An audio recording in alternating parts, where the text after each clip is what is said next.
Welcome to our CFP exam prep discussion on insurance fundamentals. Today, we're diving deep into understanding insurance purpose and how it specifically protects against pure risks through risk identification and transfer. Let's start by breaking down what pure risk really means in insurance context. Pure risk is a situation where there can only be a loss or no loss, but never a gain. This is fundamentally different from speculative risks, where you might actually profit. For example, when you buy homeowners insurance, you're only protecting against potential losses. You'll never make money from your house burning down. The main concept of insurance purpose revolves around three key elements. First, risk identification, which means systematically analyzing potential threats to assets or income. Second, risk measurement, which involves quantifying the potential impact of these threats. And third, risk transfer, where we shift the financial burden of potential losses to an insurance company. Here's where many test takers make their first mistake. They often confuse risk transfer with risk elimination. Insurance doesn't eliminate risk. The possibility of your car getting damaged still exists. Insurance simply transfers the financial consequences of that risk to another party.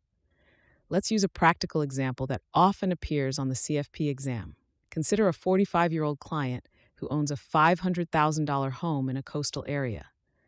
The pure risks here include fire, flood, wind damage, and theft.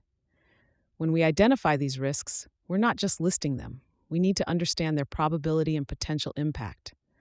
This is where many candidates make their second common mistake. They focus solely on the probability while overlooking the severity of potential losses. Another critical aspect that frequently appears on the exam is understanding how insurance companies manage risk pools.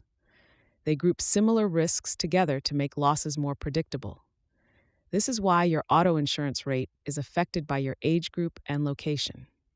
Test takers often misunderstand this concept, thinking that individual risk factors are the only determinants of insurance premiums. The exam regularly tests your ability to distinguish between different types of risk management techniques.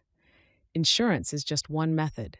Others include risk avoidance, risk reduction, and risk retention. Understanding when to recommend each approach is crucial.